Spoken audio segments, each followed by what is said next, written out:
Namaskar, welcome back to the channel. So we are back to discuss another remedy for the day and it is known by the name Vaccinum, जो कि बनी हुई है nosode from vaccine matter. किसके vaccine matter से? Living virus of vaccine from a vaccinated bovine calf. Mostly initially जब ये बनी थी तो स्मॉल पॉक्स लिम्फ यानी वेरियोले फ्लूइडम से बनी थी.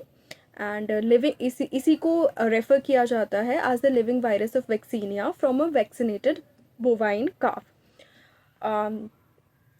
एक और रेमेडी है which is known as lac vaccinum defloratum which is sarcode preparation यानी हेल्दी सिक्रीशन से बनी हुई है. तो it is which is made from skimmed cow's milk.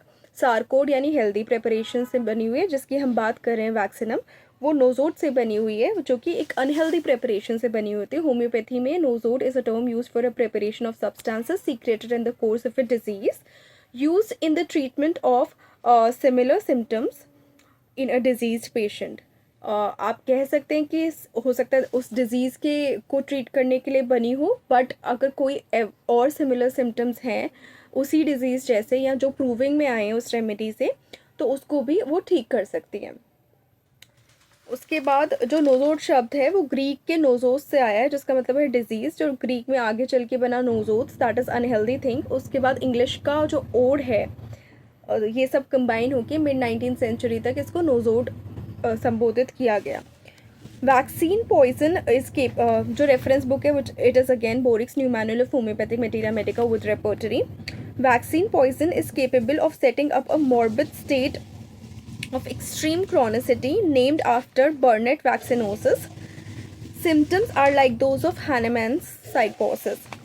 अब जो वैक्सीन का पॉइज़न होता है, इसमें पॉइज़न रेफ़र किया गया है उन्हीं ऑर्गेनिजम्स को जो वैक्सीन में यूज़ होते हैं. मोस्टली जिस ज़माने में ये रेमेडीज़ निकलती थी मोस्टली उसमें लाइव ऑर्गेनिजम्स यूज़ होते थे या उनको एटेन्यूएट करके यूज़ किया जाता था. वो अब डेवलप होती रही हैं चीज़ें, उसके हिसाब से चेंज होते रहे. बट उस वक्त ज़्यादा ख़तरनाक स्टेज में वो ऑर्गेनिज़म इंजेक्ट किए जाते थे तो एक मॉर्बिड स्टेट बन जाती थी. पहले हमने अपने माता पिता से सुना होगा कि पहले स्मॉल पॉक्स की वैक्सीन लगती थी तो इतने इतने सारे दिन बुखार रहता था. अभी भी रहता है बट कम इंटेंसिटी में, कम ड्यूरेशन के लिए.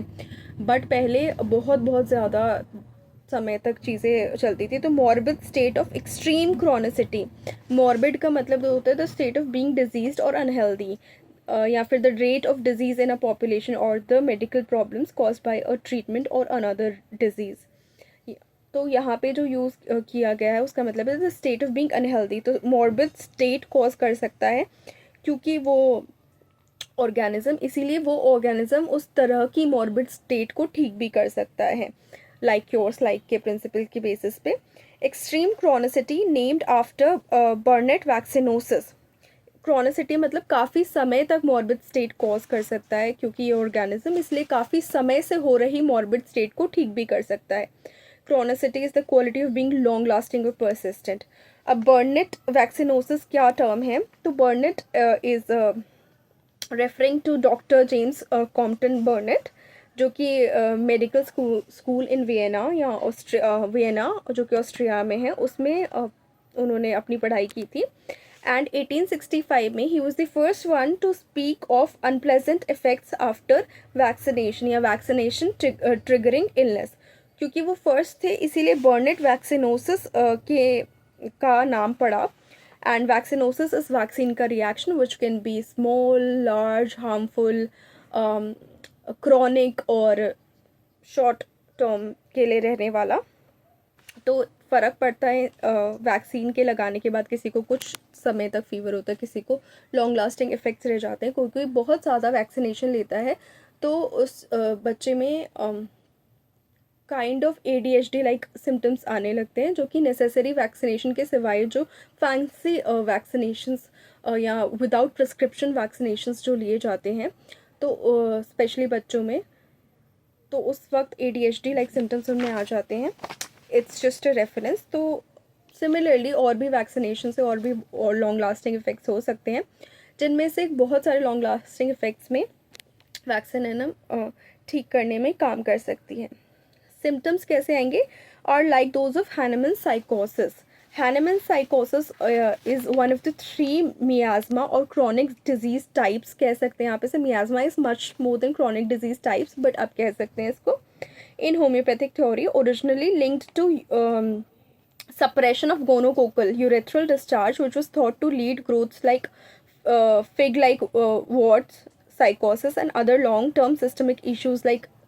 तो इसका मतलब वो जब डिस्चार्ज सप्रेस होगा तो या तो वो स्किन पे आएगा, स्किन पे इरप्शंस कॉज करेगा जो कि फिगवॉट लाइक भी हो सकते हैं साइकोसिस के केसेस में, और सिस्टमिक फॉर्म भी मैनिफेस्ट होंगे जो कि इम्यून सिस्टम को हार्म करेगा और बाकी चीज़ें भी, बाकी सिम्टम्स भी प्रोड्यूस कर सकता है. तो हैनेमन साइकोसिस जैसे सिम्टम्स वैक्सीनेशन के इल इफेक्ट्स में प्रोड्यूस होंगे तब वैक्सीनम अच्छा काम करेगी. न्यूरल्जियाज में अच्छा काम करती है.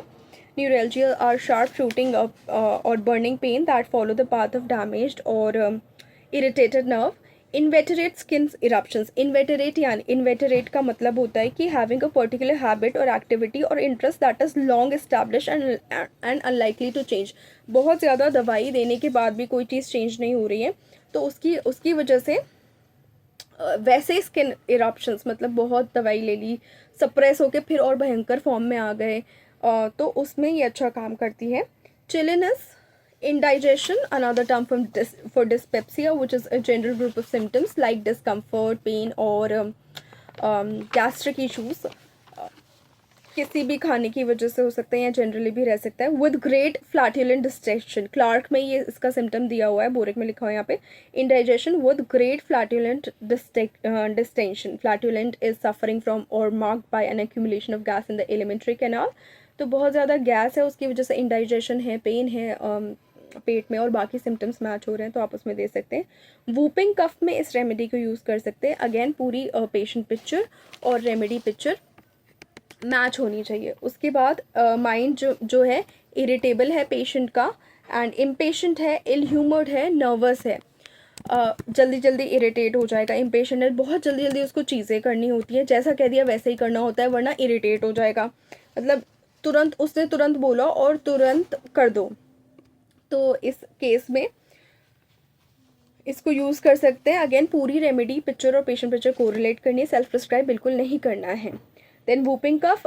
वूपिंग कफ जो है एक तरीके की सीरियस डिजीज है, specially of children, which makes them cough loudly and not being able to breathe.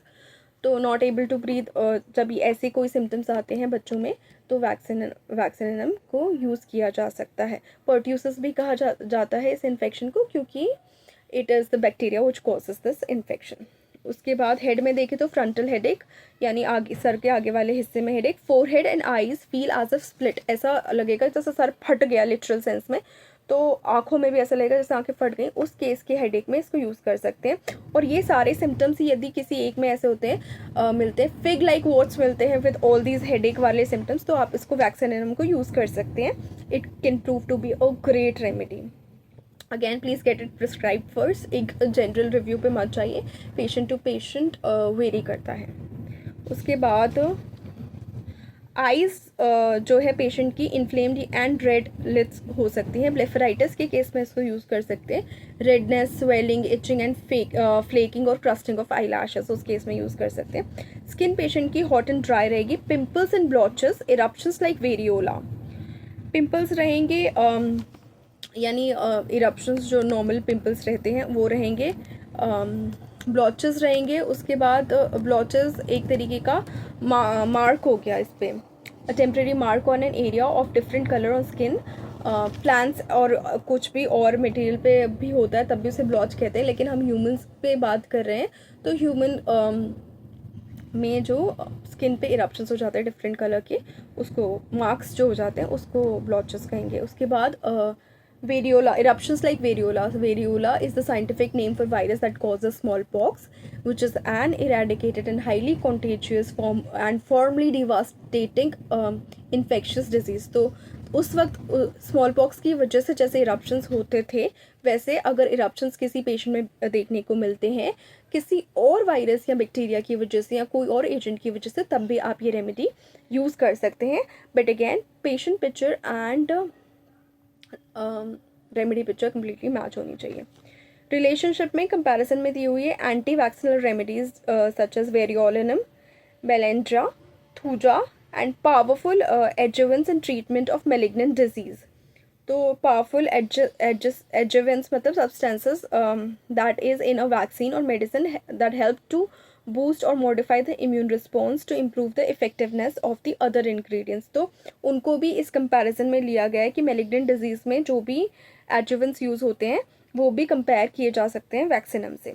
Dose जो रिकमेंडेड है वैक्सीनम की according to Boericke it is 6 to 200 potency. बाकी क्लिनिकल पर्सपेक्टिव वेरी कर सकता है, कैसे कैसे पेशेंट पे रिएक्शन आ रहा है उसके अकॉर्डिंग वेरी कर सकता है. So that's it for this remedy. Please like the video, share the video and subscribe to the channel and do not forget to hit the bell icon. Thank you so much.